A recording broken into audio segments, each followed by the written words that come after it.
Hello fellow hunters and welcome back to my channel. This is JBiz Hunts, and in this video it's going to be about herd management in Hunter Call the Wild for 2024. My most successful video on this channel is my herd management video, which is a step-by-step guide. A lot has changed in the game since that video launched, and I also learned a little bit more about herd management that I would like to share. I'll put the link to the original video in the comments below. The video has almost 20,000 views and many questions that were commented on the video that I hope this video can answer. Before I get started, I want to share that I have done over 10,000 harvests from grinds and have killed hundreds of diamonds and 9 great ones. I honestly do this channel as a hobby, as I have an amazing career and have a young family at home, which takes up all my time. That's why I personally use herd management to speed up the process of producing max level animals and higher scoring rare animals as well. So let's dive in on Call the Wild herd management for 2024. So what is herd management? Herd management is the process of managing a specific animal's herds on one map by harvesting mid and high level animals and leaving low level animals on the map. By leaving low level initial animals and any low level respawns on the map, future respawns of that animal will have a higher percentage chance of being a high level or max level respawn, which has the best opportunity to be a diamond. However, there is still a potential for trolls. I do have a video on trolls as a game mechanic, and we'll put that in the link in the video description as well. So, what will you need to start? You will need the tent DLC and some tents to start. I have done grinds where I start at zones that I can travel to from an outpost and utilize a lower number of tents at the beginning. I know a tent costs 16,000 of in-game currency. That's basically 16 harvests for every tent purchased. So, if you don't have a ton of tents or cash, you can start the herd managing the herds of animals closer to the outposts. By harvesting animals, you will accumulate cash, which can help fund future tent purchases or blinds. I will say having a tent to fast travel to your zones and move as you manage your entire map is a necessity. Why you should use a hunting blind. Using a hunting blind will keep animals from visually spotting you. This helps to not spook the animals. However, specifically for herd management, the benefit of hunting blind is that it reduces hunting pressure, or the purple pinkish splotches on your map after you kill the animal. 3 kills that touch a need zone indicator without a blind is the max you can have unless you create pressure elsewhere on the map to reduce the pressure you currently created. The 4th kill will delete your zone and you will have to rediscover that zone, which can add time to your managing. By using a hunting blind, you can have up to 16 kills that touch the need zone indicator without deleting the zone. What is the best blind to use? Each hunting blind has its benefit. There are 3 main blinds that I use in my grinds: tripod, the waterfowl blind, and the tree stand. I use all 3 because of the different terrains that you will find on your map. Each has their advantage and disadvantages. Tripods are on stands, and I love using them if the zone is like up a hill and I need to have a higher vantage point, or if the grass or reeds are in the way. Sometimes they're at the water's edge. The downside is that these blinds are $16,000.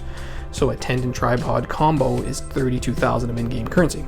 Another disadvantage, the terrain needs to be almost level to place one, and I've had some hard times finding level ground to place them. Tree stands are the same price as tripods, but they can go up in a tree, which gives a higher elevation than a tripod can. There are advantages, is that they can be placed on trees that allow tree stands, even if they overlook a cliff face or are on a hill or uneven terrain. The downside, other than cost, is that not all trees are able to place a tree stand, and some of the trees that can may have other trees in front of them, which affects your line of sight. The last one would be waterfowl blinds. They are only $8,000, so half the price. So you can purchase 2 of them for the price of 1 tripod or tree stand. The advantages is that they can be placed on some uneven ground, unlike tripods, and on water's edges, unlike tripods, which is sometimes trickier for tripods. This disadvantage is that they are low to the ground, and tall grass and rocks can obstruct your view. You have to manage all your zones. One question that I get asked a lot is about managing all your zones.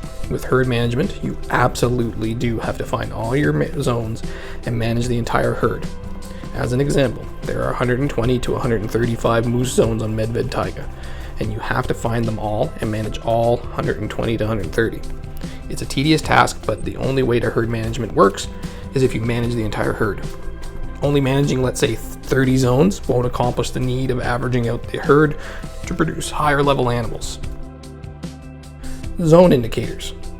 There is a skill under the Stalker skill tree called Track Knowledge, where level 2 of the skill reveals information about approximate animal group size when investigating need zone tracks, and an animal's approximate health when investigating blood trails. This is important for grinding as it can explain why some zones do not respawn, or how to better manage the herd. Moose, fallow, and red deer can have solo males attached to your herd zones, while whitetail deer only have herd zones. Bears, being a predator species, are solo zones only, meaning if you see 2 bears in one zone, it's 2 solos. I'm currently doing a herd management moose grind on Medved, where I find a herd zone, I never shoot it until I figure out the size of the zone. I can go check the indicators, and if it says there's a solo, I find out based on the weight estimate what male is the solo. It lets me know that if there's a drink zone that has 3 males and 2 females, but 1 male is a solo, I can expect that if I shoot the solo that I would really only have 2 males left that would consistently be at the zone for future harvests, and then I know to go look for the zones that I would blow out. Harvest all your kills. I know I said this in the original video, but I'm going to repeat it again here. Jaxie Beard, who is a content creator on YouTube who is now the community manager for Expansive Worlds, has stated many times to pick up your kills. He hosts a weekly 1-hour session on YouTube on Tuesdays and has said as much as that by not harvesting your kills, it can affect the great ones from spawning on your map. So for those of you using herd management on your great one grinds, pick up your kills. Plus, why leave money on the ground? Everything's expensive. When should I start seeing results?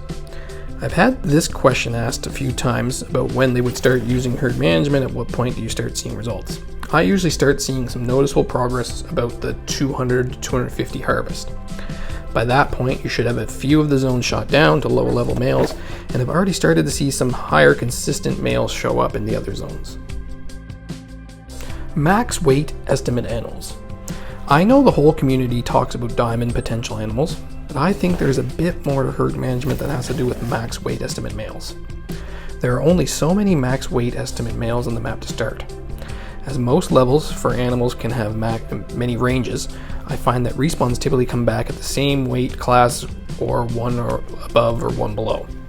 What I've tried on this latest grind was stacking max weight estimate males in my main zones and shooting down my secondary zone males to low level.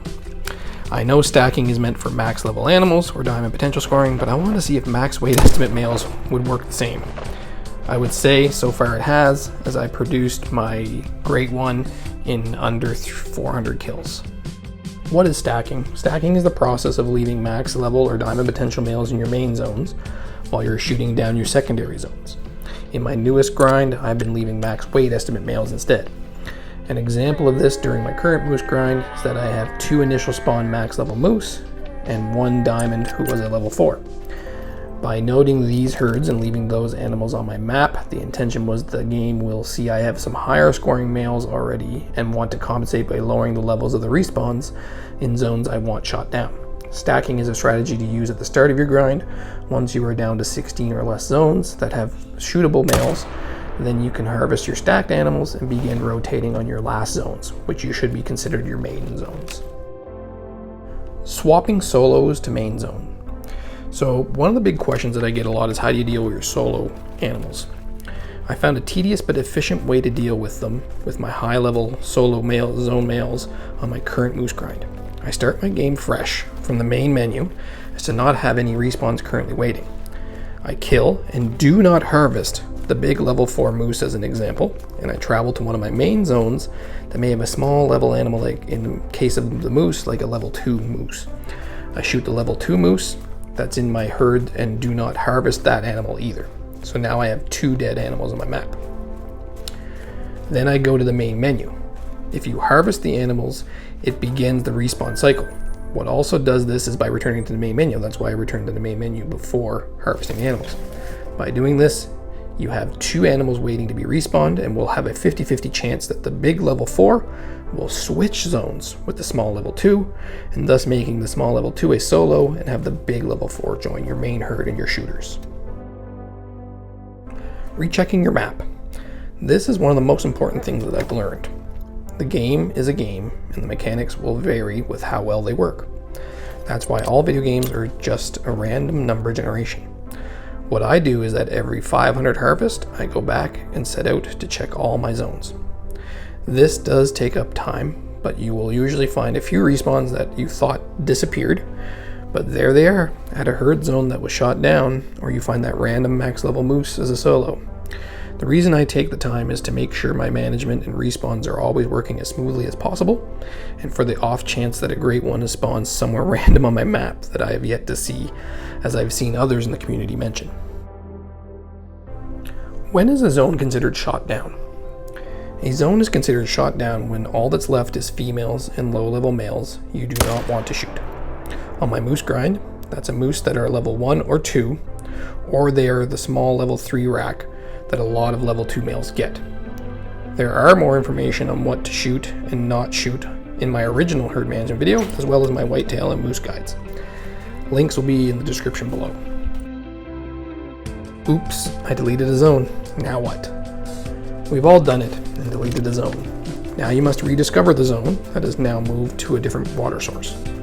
With solo males, when you delete their zone by harvesting them, you have to find the zone anywhere on your map that species drinks.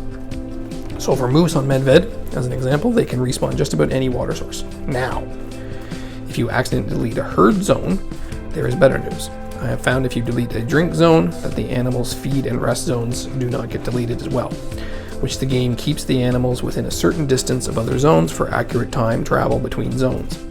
The chance that the herd zone you accidentally deleted is at an adjacent lake is very high.